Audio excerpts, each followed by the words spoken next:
生徒の前なんでね。カットつけさせてもらうよ。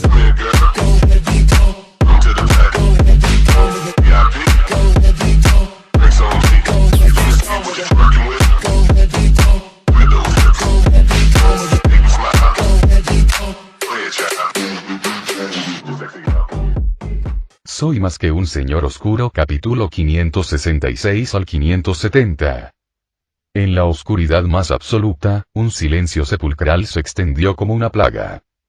Si la mirada de alguien pudiera atravesar esta oscuridad, vería en el centro de la misma una figura delgada arrodillada ante una estatua alta. Lucius Malfoy tuvo que admitir que estaba un poco asustado porque llevaba 2 horas y media arrodillado allí, sin el más mínimo movimiento. No es que no quisiera mudarse, sino que simplemente no podía. El dispositivo de rescate estaba justo a su altura de la cintura, pero esa fuerza invisible lo suprimió por completo, dejándolo incapaz de moverse. Sí, así es, el dispositivo de rescate, con el paso del tiempo, el efecto de lavado de cerebro se deterioraría, ahora debe aplastar rápidamente esa piedra rúnica para hacer que olvide todos los planes y vuelva al modo de fanatismo hacia Voldemort, de lo contrario, ese maldito lector de mentes, el maestro de la legilimancia escondido tras la estatua, sin duda sacaría el plan de Richard de su cabeza. Si se llegara a ese punto, su destino no sería mucho mejor. La sensación de estar cara a cara con el peligro hizo que Lucius, que siempre había estado acostumbrado a pasar desapercibido en diversas situaciones, sintiera incluso ganas de vomitar. Ha pasado más de una semana desde aquella prisión de la tribulación, luego de ser llevado a una cueva y obligado a beber un recipiente con una poción mágica desconocida, y durante este periodo de observación, Lucius fue descubriendo gradualmente la situación de esta organización. Su amo, Voldemort, aquí era simplemente un sujeto de experimentación. Esa era probablemente la descripción más positiva que Lucius podía imaginar. Voldemort había cambiado, Lucius podía sentirlo, aunque Lucius siempre podía mantenerse en un estado de lavado de cerebro, pero entonces no sería diferente de un verdadero mortífago. Así que William empleó un método muy novedoso. Primero, Lucius utilizó las barreras creadas por la oclumancia para salvar su verdadero ser, y luego, flotando fuera de la oclumancia como un disfraz, se encontraba una ferviente conciencia de mortífago tejida por William con magia onírica. Esta conciencia podía dominar el cuerpo de Lucius, pero la verdadera conciencia de Lucius podía influir en sus acciones. En pocas palabras, William transformó a Lucius en un mecha. Controlado por la propia conciencia de Lucius y utilizando la conciencia tejida por William como combustible, aunque esto suponía un riesgo de exposición, ya que el combustible siempre necesitaba ser repuesto, pero le daba a Lucius mayor libertad, permitiéndole planificar libremente y compartir toda la información con William en tiempo real en el momento adecuado. Y fue así como, aunque Lucius descubrió la rareza de Voldemort, este Tom recién surgido pareció no reconocerlo. Por mucho que fingiera conocerlo bien, ese tipo no era en absoluto el caprichoso señor oscuro que Lucius conocía. Y tras sospechar, Lucio hizo un esfuerzo especial por observar este punto, y finalmente llegó a la conclusión: este Tom simplemente necesitaba urgentemente un sirviente para demostrar su importancia, mientras que el que fue enviado a buscar otro artefacto del alma para él necesitaba un chivo expiatorio para beber la poción mágica, así que en tales circunstancias, Lucius fue rescatado. Porque ahora, ya no quedaban otros mortífagos fanáticos en el mundo, todos esos tipos perecieron en esa lluvia verde. Y desde el derrumbe de la mansión Malfoy, Lucius, que permaneció oculto y nunca expuesto al público, se convirtió naturalmente en el último y único mortífago. Por no mencionar que incluso su hijo fue blanco de esta organización. William logró presentarlo como un estratega logístico en la última resurrección de Voldemort. Después de todo, esa noche, todos los que podrían haberlo delatado fueron eliminados. En efecto, el despiadado William volvió a experimentar las ventajas de no ser nunca compasivo. Pero, obviamente, este plan aún no era perfecto. Ahora, el verdadero Lucius, oculto bajo esa apariencia de mortífago fanático, se había enfrentado a la mayor crisis de todos los tiempos. No sabía si había revelado alguna debilidad, pero ahora, aquellos que veían a Voldemort como un experimento lo habían llevado a esa cámara secreta, y podía percibir, detrás de esa estatua, como si una mano invisible se extendiera, sembrando el caos en su mente. Esa gente parecía querer llegar al fondo de su asunto así como así. Una presión invisible, como una marea fría, se filtraba por cada centímetro del alma de Lucius Malfoy. Debía asegurarse de que su capa protectora externa no mostrara ningún defecto. Esta tortura extrema, como caminar sobre la cuerda floja con el cerebro, le hacía sudar frío. Y justo cuando Lucio era casi incapaz de soportar la presión interna, y la barrera formada por la oclumancia estaba a punto de mostrar una leve ondulación de inestabilidad. La enorme fuerza invisible que actuaba sobre su alma finalmente desapareció.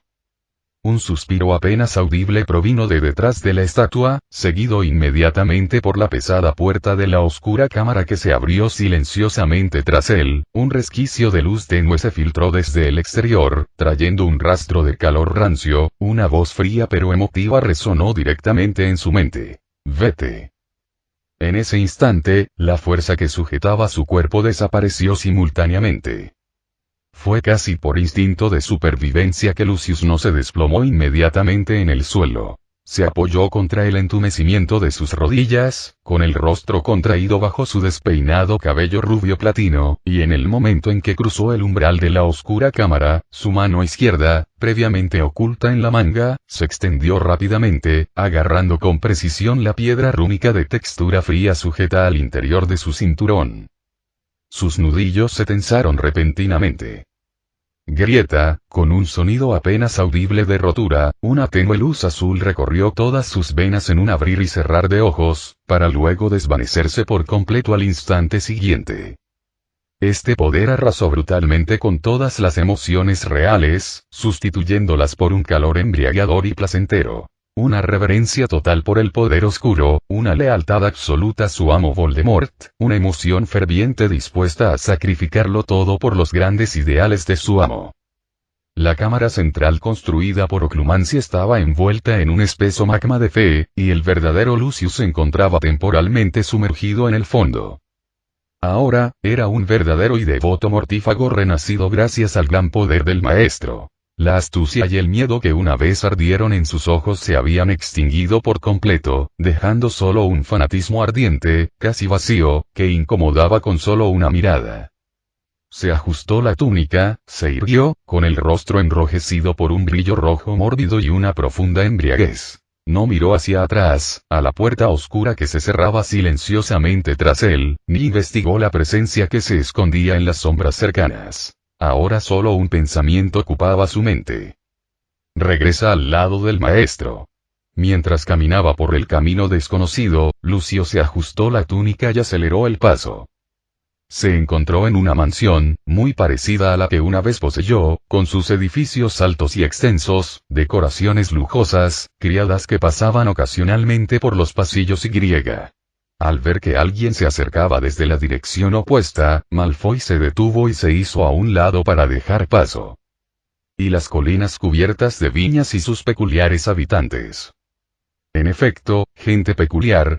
Vestían túnicas blancas que apenas les cubrían lo esencial, llevaban coronas tejidas con ramas doradas en la cabeza, rostros ocultos por máscaras blancas y voces extrañas y teatrales. Aunque Lucius se consideraba anticuado, no se vestiría de una manera tan pasada de moda. Por alguna razón, sentía como si hubieran sido desenterrados de un antiguo cementerio olvidado. Finalmente, después de que pasaran aquellas figuras de habla griega antigua, Lucius Malfoy continuó su paseo por los profundos pasillos de la mansión. Bajo sus pies había una piedra negra fría y meticulosamente pulida, lo suficientemente lisa como para reflejar la luz, mientras que las paredes eran completamente blancas, grabadas con curiosos relieves que tal vez las hacían parecer menos monótonas. Al final del pasillo, una antorcha mágica emitía una luz tenue, y las sombras danzaban entre las tallas de la pared y el techo. Como ya se mencionó, había bastantes criadas en esta finca. Solo que estas sirvientas con túnicas blancas parecían menos seres vivos. Rostros pálidos como la cera, ojos hundidos, movimientos fluidos pero sin vida, como marionetas controladas por hilos. O bien llevaban bandejas doradas o pulían los suelos ya relucientes, ignorando la presencia de Lucio como si no fuera más que una brizna de aire sin aroma. No obstante, Lucius mantuvo la compostura, bajó ligeramente la cabeza y avanzó rápidamente, intentando ignorar las miradas inquietantes a su alrededor. Finalmente, llegó ante una pesada puerta de madera, cuya superficie tenía una textura rugosa, y al instante siguiente, la puerta se abrió silenciosamente ante él. Una atmósfera completamente diferente lo envolvió. El mundo tras la puerta parecía relativamente más moderno. Una llama amarilla danzaba en la chimenea, una enorme estantería empotrada ocupaba un lateral entero, y un elegante sofá de terciopelo oscuro presidía la estancia. En las esquinas flotaban esferas blancas y brillantes que, junto con las llamas, disipaban la penumbra del interior. 2 personas estaban sentadas en el sofá. De espaldas a Lucius, se encontraba un joven alto y esbelto, vestido con una túnica de mago negra impecablemente confeccionada, sin una sola arruga, lo que demostraba claramente el esmero con el que la había confeccionado. Su cabello corto y negro contrastaba notablemente con su tez clara. Su aspecto realmente atractivo, incluso bajo un escrutinio crítico es comprensible, teniendo en cuenta que, con un rostro tan común, por muy elocuente que fuera su palabra, ¿de qué otra manera podría atraer a una dama rica y experimentada? Esta persona definitivamente no era el maestro del recuerdo de Lucius Malfoy, pero después de varias transformaciones profundas, esta alma oculta dentro de la copa dorada de Hufflepuff no era diferente de Voldemort, solo que más joven y carente de décadas de experiencia. Frente al joven Voldemort se sentaba un hombre que parecía mucho más curtido por la vida. Este hombre parecía un tanto contradictorio. Su cuerpo robusto y su postura juvenil lo hacían parecer poco más que un muchacho, pero su cabeza llena de cabello gris ceniza y sin vida, y un rostro surcado de arrugas, lo hacían parecer bastante viejo. Maestro. Sin dudarlo más, Lucius se apresuró a avanzar, con la voz temblorosa mientras se arrodillaba a pocos pasos del sofá, inclinando profundamente la cabeza, en un tono que mezclaba a la perfección fervor y el alivio de haber sobrevivido por casualidad. Maestro. He regresado, gracias por su protección, su poder, su resplandor. Tom levantó ligeramente la mano para interrumpir las declaraciones habituales de Lucius en cada reunión. Las primeras veces fueron bastante agradables, pero el mismo vocabulario de siempre, se volvió algo tedioso. Levántate, Lucius. Su voz era profunda y agradable, como terciopelo fino rozando metal, cada sílaba grabada con claridad en la mente. Me complace verte sano y salvo. Oh, soy el señor Elvo, sí, maestro. El siervo dedicará todo a tu gloria. Lucius mantuvo la cabeza baja, el cuerpo temblando, arrodillándose aún más con aparente excitación y humildad, como si no hubiera escuchado las últimas palabras de Tom, utilizando esta demostración de excesivo entusiasmo para enmascarar su temblor casi imperceptible. El despreciable Elvo. Suficiente. Voldemort interrumpió con calma una vez más, sin detener su mirada en Lucius ni un instante más. Busca un lugar donde instalarte. Tengo asuntos que tratar con el señor Elvo. El tono era suave, pero con un innegable carácter autoritario. Como usted ordene, maestro. Lucius respondió de inmediato, retrocediendo rápidamente y colocándose con tacto y respeto en la esquina de la habitación, cerca de la enorme estantería, con la cabeza gacha y las manos cruzadas delante de él, minimizando su presencia, casi fundiéndose con la oscuridad de la esquina y las sombras proyectadas por la estantería. Sin embargo, en las profundidades ocultas de su mirada baja, el piloto de mechas había despertado por completo.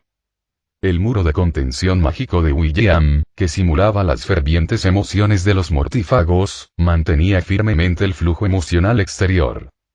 Pero tras ese muro de contención, dentro del núcleo amurallado por la oclumancia, los pensamientos del verdadero Lucius Malfoy bullían. El despreciable Elvo, este nombre había aparecido recientemente en las noticias, aunque brevemente, pero Lucius había aprendido bastante. Por ejemplo, esta persona había sido derrotada por William. Por ejemplo, esta persona había cooperado previamente con Voldemort, aunque el resultado no fue precisamente agradable. Ahora, sin embargo, se estaba alineando con un nuevo Voldemort. Entonces, ¿es Voldemort una especie de mascota simbólica? ¿Como el Adke en un combate por equipos? En ese momento, la voz de Elbo rompió el silencio. Ridley. Su voz era algo áspera. ¿Ya lo has considerado? Hizo una pausa, con los ojos revelando una impaciencia evidente. Debes saber que no tenemos mucho tiempo que perder. Recuerda, no hay margen para negociar. Todas estas opciones restantes son las que he conseguido para ti y lo entiendo, señor Elbo. Tom asintió, manteniendo su postura digna, con una mano apoyada casualmente en el reposabrazos del sofá, tamborileando rítmicamente con los dedos. ¿O cómo debería dirigirme a usted ahora? Hermes, señor. ¿O sería descortés de mi parte referirme a un dios de esta manera? Hola. ¿Qué demonios?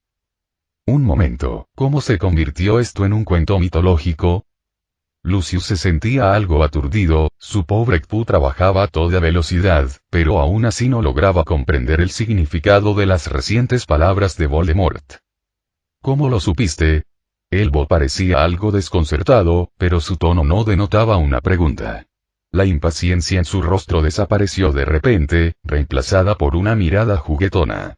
Recorrió con la mirada la zona, fijándose finalmente en un mortífago en particular que aún intentaba pasar desapercibido. Parece que tu subordinado restante aquí es bastante capaz. Interrogación de cierre. ¿Qué tiene que ver esto conmigo? Lucius no recordaba haber recibido órdenes ni tareas de Voldemort, pero presentía claramente que definitivamente no era el momento de hablar. Su elección no había sido errónea. Pero... Elbo se acercó a Tom, con una sonrisa cada vez más traviesa en el rostro. Sabiendo esto, ¿de qué sirve? Solo estamos poniendo cosas inconfesables sobre la mesa y menuda coincidencia, ¿verdad?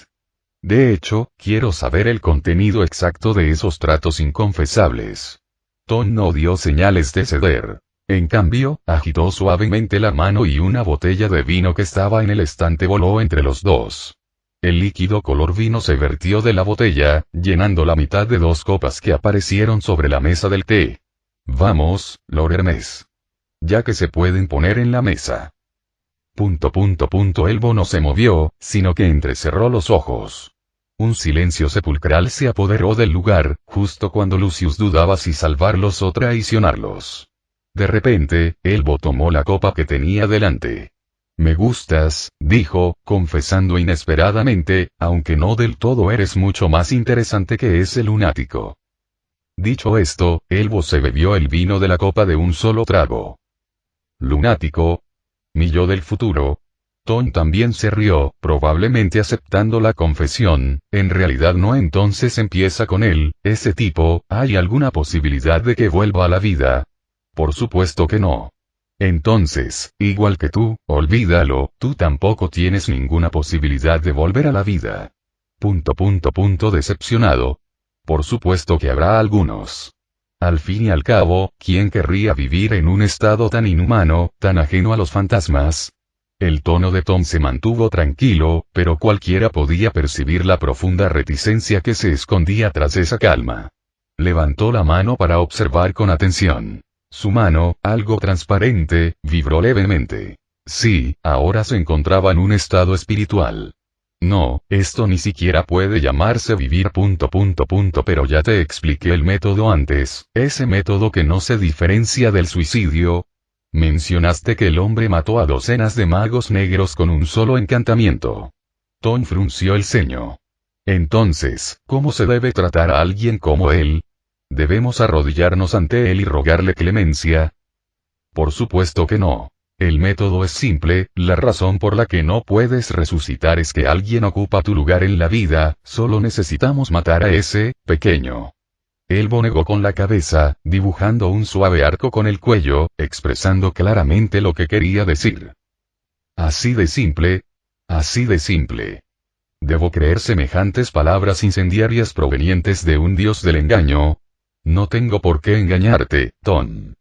Elbo cambió la forma de dirigirse a él, aparentemente acercándolos más. Estamos completamente unidos, Tom, no hay manera de que ese tipo te deje solo ahí fuera. Mientras hablaba, su mirada se dirigió a la estantería. En el lugar que antes estaba vacío, una delicada copa dorada estaba colocada con precisión. Esa caja de colgante falsa es la mejor prueba, Tom, es mucho más rápido que nosotros. De acuerdo, déjame escuchar. Tom ajustó su postura, entrecerrando ligeramente los ojos. Tu plan. Mitología griega. Al oír a William sacar el tema de repente, Grindelwald se frotó las cejas, desconcertado. ¿Por qué te interesa esto? ¿Acaso no es solo una historia caótica de la antigua Grecia? Tras pensarlo un instante, lanzó este comentario tajante y preciso. Algunas pistas, puede que haya encontrado a esos oponentes. William negó con la cabeza. Él también estaba algo confundido, incluso se preguntó si el mensaje que Lucius había enviado no sería una locura. ¿Qué significa que el despreciable Elbo sea uno de los 12 dioses principales de la mitología griega? ¿Qué significa que esos dioses hayan sido desenterrados del cementerio y ahora se reúnan, pensando en cómo apoderarse de su autoridad en la magia antigua? ¿Por qué la trama dio un giro repentino, pasando de la fantasía a la mitología? En momentos como este, William necesitaba a alguien con quien consultar. Tras una simple selección, se decidió por Grindelwald. Este tipo había vivido más de 100 años, solo 2 años menos que Dumbledore. Además, no había descuidado sus lecturas mientras buscaba la existencia de las reliquias de la muerte. Tal vez él sabía algo. El tiempo ha demostrado que las decisiones de William rara vez son erróneas. Parece que sí existe ese dicho. Al aceptar el té de flores que Dobby le había preparado, Grindelwald frunció el ceño. Últimamente, prácticamente vivía en la cámara de los mapas, donde se encontraba la bóveda secreta, y no salía de allí a menos que tuviera que dar clase a sus alumnos. Recuerdo haber visto unos registros. Esos dioses, podrían ser simplemente un grupo de magos que sobrevivieron en la antigüedad. Como Merlín. Sí, como Merlín y el rey Arturo, existieron en la realidad y transmitieron sus historias, y luego los muggles se adaptaron según su comprensión. Entonces, Zeus podría ser simplemente el líder de una tribu de magos que vive en el Monte Olimpo, experto en el uso del encanto atmosférico. ¿Por qué suena tan bajo cuando dices estas palabras? A esto se le llama estar castigado. Muy bien, señor castigado. Entonces, según el informe de su espía, ese despreciable Elbo encontró uno de los artefactos del alma de Voldemort y, de alguna manera, le otorgó conciencia del alma. Ahora, están conspirando para adquirir su poder de magia antigua, y la vida de ese pequeño Tom. Grindelwald hizo una pausa, simplificando gran parte de la trama. Sí. Entonces, ¿tienen alguna contramedida? Bien. ¿De qué te tratas? Solo estoy reflexionando. Acerca de... si esas historias mitológicas son ciertas. William se cruzó de brazos y habló con suma seriedad. Entonces, ¿cuál es exactamente la estructura fisiológica de ese Zeus? ¿O se debe realmente a algún tipo de magia? De lo contrario, es inexplicable cómo logró tener un hijo con una vaca. ¿Acaso el aislamiento reproductivo no existe? Lo que tú digas. La expresión de William seguía siendo grave, probablemente la más seria que Grindelwald le había visto jamás. Sigues intrigado por ese chico rojo, ¿verdad? ¿Qué te parece si lanzamos un ataque nuclear masivo basado en la dirección que envió Malfoy? Giró la cabeza para observar el objeto prohibido que flotaba lentamente en el centro de la sala de los mapas. La bóveda secreta. De ninguna manera. Grindelwald exclamó con firmeza. ¿No siempre quisiste hacerlo explotar? William estaba un poco desconcertado, la intensa reacción de Grindelwald superó sus expectativas. Evidentemente, alguien olvidó que la razón por la que William dejó un desastre como la bóveda secreta en aquel entonces era doble. Primero, el temor de que absorber su poder pudiera convertirlo en un esclavo del poder, y segundo, según el plan original, tenía la intención de enviar este objeto al Japón de mediados del siglo XX, y luego encenderlo como fuegos artificiales. cuestionar a Estados Unidos, comprender a Estados Unidos, convertirse en Estados Unidos. William, quien una vez creyó poder cambiar el curso de la historia, estaba muy entusiasmado, pero las cosas se torcieron y lo trajeron hasta este momento, décadas después del fin de la guerra, cuando la mayoría de aquel grupo de personas ya había fallecido. Encender fuegos artificiales ahora sería simplemente una matanza indiscriminada. William nunca dependió de la bóveda secreta, al igual que derrotó a Alan Locke con su propia fuerza. Así que, a ojos de William, en realidad es solo un petardo más grande, y ha estado posponiendo encenderlo simplemente porque no ha sido el momento adecuado. Ahora sentía que el momento podría, probablemente, posiblemente había llegado. Definitivamente no porque estuviera ansioso por hacerlo, definitivamente no. Cuando quise hacerlo explotar, ¿no lo hiciste? Bueno, entonces sí lo hice. ¿Ni siquiera vas a fingir? Grindelwald suspiró con cierta impotencia. Sigo investigando esta bóveda secreta, y el obstáculo que encontraste con tu concepto anterior podría resolverse con su poder. Hizo una pausa. Además, ¿no sigues pescando, intentando pescar todos los artefactos del alma de Voldemort? Ah, eso sigue ahí, en efecto. William se quedó atónito por un momento, luego logró recuperar el recuerdo olvidado de su memoria muerta. Todavía necesito encontrar los artefactos del alma. Voldemort, ese bastardo, es como una cucaracha, imposible de aplastar por completo, incluso después de convertir esos dos fragmentos de alma en polvo, todavía hay otras copias de seguridad. Dicho esto, William agitó la mano y dejó caer la pluma, transformada mediante la técnica de la transfiguración, sobre el papel. Artefactos del alma conocidos ahora. La diadema de Ravenclaw, en mi mano, el anillo de la familia Gaunt, también en mi mano, el diario, destruido, el que estaba en la cabeza de Harry ha sido extraído, luego está la serpiente que Voldemort estaba criando, todavía está por aquí, la copa dorada de Hufflepuff, la copia de seguridad actual, y luego, la caja del colgante de Slytherin. William puso un signo de interrogación después de la caja del colgante de Slytherin. Este aún no ha sido encontrado. William hizo una pausa, aclarando un poco más. Según la información que me dio Malfoy, ese bol, copa dorada Tom, William, con un apodo informal para otro Tom, hizo que alguien buscara esta caja de colgantes, pero parece que no la encontraron, puede que alguien más la haya cambiado, ... Creen que fui yo, pero yo no hice nada. William levantó las manos, indicando que realmente no sabía dónde estaba la caja de colgantes de Slytherin. Gran parte de la culpa recaía directamente sobre él. ¿Tienes alguna pista? Un poco, pero quizás sea necesario realizar una investigación in situ. Al decir esto, William se puso de pie y pareció recordar algo de repente. Ah, claro, lo que acabas de decir sobre mi concepto anterior. Aunque se dirigía a Grindelwald, su mirada se volvió instintivamente hacia la bóveda secreta, que no estaba muy lejos. ¿Es realmente posible?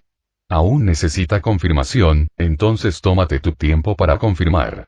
Tengo que estar ocupado limpiando el desastre de Tom. Criar a un niño es un fastidio. Está aquí. Con el cabello partido por la mitad por la brisa marina, Lupin, que había sido reclutado por William, sostuvo una maleta y saltó de la espalda de Norbert. Este sacudió sus alas y rápidamente redujo su tamaño, luego, con un destello, apareció en el hombro de William, agarrando el bocadillo que William le había lanzado con la boca. Debería ser así, si la posición no fuera incorrecta. William extendió la mano para tantear el muro de piedra que tenía delante, tanteando lentamente siguiendo las indicaciones. Ahora estaban de pie sobre un arrecife gigante, con la brisa marina salada y con olor a pescado arrastrando las olas circundantes que rompían contra sus pies, esculpiendo el acantilado de un negro intenso en diversas formas irregulares. Aquí. Sintiendo el flujo de poder mágico, William apoyó la mano contra el muro de piedra. Parece que se necesita sangre. Vaya, qué típico de un mago negro. Déjame hacerlo. Lupin ya se había remangado y luego sacó su varita mágica del bolsillo. No hay necesidad. William interrumpió sus acciones, luego retrocedió 2 pasos, solo para chasquear los dedos. Rugido. Aunque era del tamaño de un gato doméstico, el rugido del dragón de Norbert aún mantenía su poder, la abrasadora llama del dragón surgió, golpeando el acantilado simultáneamente causando un tremendo poder explosivo. Sin embargo, la potencia seguía siendo insuficiente. Rugido, rugido, rugido, rugido finalmente, antes de que la garganta de Norbert se volviera ronca, la sólida pared abrió una enorme grieta bajo la intensa lava, permitiendo que este lago interior, sumido en la más absoluta oscuridad, recibiera su primer rayo de luz de luna. Encontrar un lugar tan remoto para esconder un artefacto del alma realmente requirió bastante esfuerzo. Tras sortear las rocas al rojo vivo, William escudriñó las profundidades de la cueva. Desde la tranquila superficie del lago, se podía divisar un tenue resplandor verde que se cernía en la distancia. ¿Cómo podemos cruzar? Lupin, que llevaba un tiempo ausente, comenzó su interrogatorio rutinario para hacer avanzar la trama, mientras el hombre caminaba de un lado a otro sobre la fina grava de la orilla. Finalmente, antes de que William pudiera hablar, extendió la mano para tocar una cadena de hierro que brillaba con un resplandor verde a su lado, agitó tímidamente su varita mágica, mientras tanto, un pequeño bote que también brillaba con un resplandor verde se elevaba lentamente desde el fondo del lago. Parece que tendremos que llevarnos el barco, ¿eh? Tras sacar una escoba, William miró con cierta perplejidad a Lupin, que se disponía a subir al barco. Solo vuela por encima. Aquí no hay magia antiaérea. Luego hizo una pausa. Si de verdad no quieres montar en escoba, puedes montar en un dragón de fuego, o en una serpiente pájaro. En el pájaro trueno. En ese caso, todos deberían servir, pero deberías mantenerte alejado de esa agua. William frunció el ceño, mirando el lago de un negro intenso a sus pies. Tengo la sensación de que probablemente haya algo malo ahí dentro, el típico patrón de un mago negro. El agua realmente parece extraña. Sí, el método obvio para volar sobre ella aparentemente ha sido parcheado por quienquiera que construyó este lugar. Incluso una hoja que cae y flota sobre la superficie del agua causaría ondulaciones en esta superficie aparentemente tranquila, y cualquier leve perturbación. Tantos. Montado en otra escoba y siguiendo a William, Lupin miró hacia abajo a los Inferi que emergían del lago, admirándolos inconscientemente. Es como jugar a Minecraft, solo que estos tipos no llevan tridentes. ¿Qué demonios es eso? William también lo admiraba, pero lamentablemente su sentimiento no caló hondo en Lupin. Aunque el ambiente parecía alegre y agradable, claramente el señor Inferi y las damas que acababan de aparecer no estaban contentos de ver esta escena. Empezaron a amontonarse unos sobre otros, con los Inferi de abajo impulsándolos nadando furiosamente, mientras que los que estaban en la balsa de cojín zombie extendían sus manos, pintadas con esmalte de uñas negro, intentando alcanzar los tobillos de los dos Hypartis Temporus. Periculum, aunque quería que Norbert hiciera la tarea, al ver que le humeaba la garganta por abrir la puerta, William detuvo este maltrato animal y no volvió a sacar a su Pokémon del bolsillo, sino que blandió él mismo la varita mágica. Una abrasadora llama azul surgió de la punta de la varita, rugiendo hacia el grupo de Inferi. Los Inferi. Interrogación de apertura e interrogación de cierre. Al contemplar las profundas llamas azules con las que claramente no se podía jugar, los Inferi no supieron cómo reaccionar. No pudieron reaccionar, agitando inútilmente los brazos para luego ser reducidos a cenizas. ¡Santo cielo! Lupin casi se quema los pelos de las piernas, así que cambió rápidamente la dirección de la escoba. Así, el vuelo transcurrió con una tranquilidad inusual. Pronto llegaron a la pequeña isla en el centro del lago, que era incluso más pequeña de lo que Lucius había descrito. Las rocas negras y dentadas estaban secas, recién tostadas, y calientes, y en el centro de la isla había una cuenca de piedra gris, como una lápida silenciosa, llena en su interior de un líquido negro como la noche que brillaba con una luz anómala. ¿Es esta la poción mágica que Malfoy describió como, que bebes si prefieres morirte? Lupin, por supuesto, vio la información que Lucius le envió, que incluía la descripción simple y directa de Malfoy sobre la poción mágica. Tan horrible que la vida parecía peor que la muerte. Solo olerlo ya es algo. Lucius se bebió un tazón entero. William guardó silencio por un instante, luego extendió el dedo, mojó un poco de la poción y la probó. En realidad, no está tan mal. Se relamió los labios y comentó. ¿En serio? Malfoy casi muere aquí. Lupin parecía algo escéptico, y se quedó mirando fijamente la sospechosa poción en el recipiente durante un buen rato, aún dudando. Podrías probarlo, quizás sea cuestión de gustos personales. El rostro de William mostraba una sonrisa desconcertante, y luego, con un tono muy tentador, intentó seducirlo. Lupin se quedó allí, indeciso entre las opciones durante un buen rato, hasta que finalmente la curiosidad superó a todo lo demás. Imitó el gesto de William, mojó un dedo en la poción, se lo metió en la boca y santo cielo. Lupin ni siquiera podía describir el sabor de aquello. Su limitado vocabulario le provocó una serie de interjecciones que duraron 2 minutos y medio. Finalmente, Lupin, cuyo rostro palideció, se detuvo. Miró a William en silencio, como exigiendo una explicación. Tiene un aspecto realmente horrible.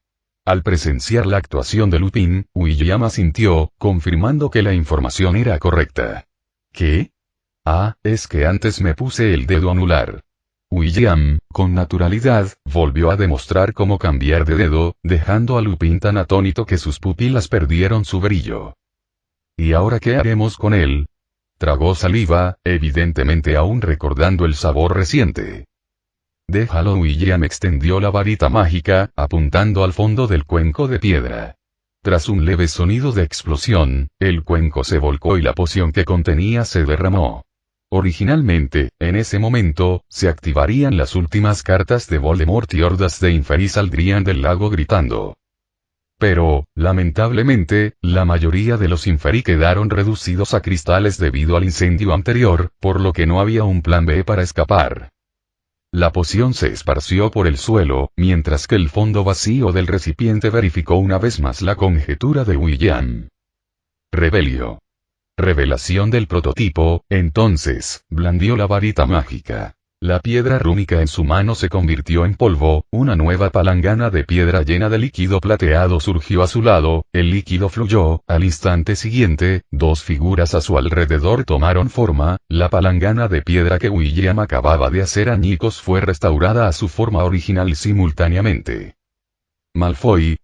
Al ver una figura casi idéntica a sí mismo, Lupin, recuperándose del sabor de la poción, se levantó rápidamente, se limpió la boca y, mirando al hombre tendido en el suelo medio vivo, instintivamente habló, se dio cuenta Lupin tras escudriñar su entorno, luego miró la nueva pila de piedra. Cuenca de meditación. Versión mejorada, ¿no la viste? William parecía desconcertado. Aquello parecía haber aparecido hacía más de 200 capítulos. Y me olvidé. Lupin agitó la mano y, con su movimiento, la escena circundante comenzó a tambalearse. Lucius se levantó del suelo y se arrastró hasta el borde del lavabo, mientras la otra sombra comenzaba a usar un cucharón para sacar poción de la boca de Lucius. Interrogación de apertura e interrogación de cierre es un cambio de rumbo. He añadido una nueva función. William explicó con naturalidad, agitó la mano en el aire, el entorno, similar a una proyección en 3D, comenzó a cambiar rápidamente. Finalmente se detuvo, Lucius Malfoy volvió a quedar a un lado, mientras la figura de negro extendía la mano hacia la pila de piedra vacía, luego sacó de dentro una caja colgante y, con fuerza y detener. William chasqueó los dedos y la escena se detuvo. Extendió la mano, tomó la caja del colgante de la figura negra proyectada y dijo, parece y sí, en efecto, no parece auténtica y el artefacto del alma de Voldemort no se vería tan nuevo. Veo. Lupin asintió. Lupin se dio cuenta de repente de que algo andaba mal. Exclamación de apertura e interrogación de cierre. Exclamación de cierre. Lupin parpadeó aturdido. Un momento, añadir una pequeña función nueva. Lupin señaló la caja del colgante de la entidad que William sacó de la proyección y preguntó instintivamente. Ay, Dios mío, un poquito, no te preocupes por estos detalles. William hizo un gesto con la mano. La magia no es algo tan inconveniente, aunque no está claro el origen de esta caja colgante. Según la dirección de la trama, debería haber ahora guías y pistas para la misión. Dicho esto, William activó el mecanismo de la caja del colgante y una nota cubierta de polvo cayó del centro de la caja. Final del capítulo.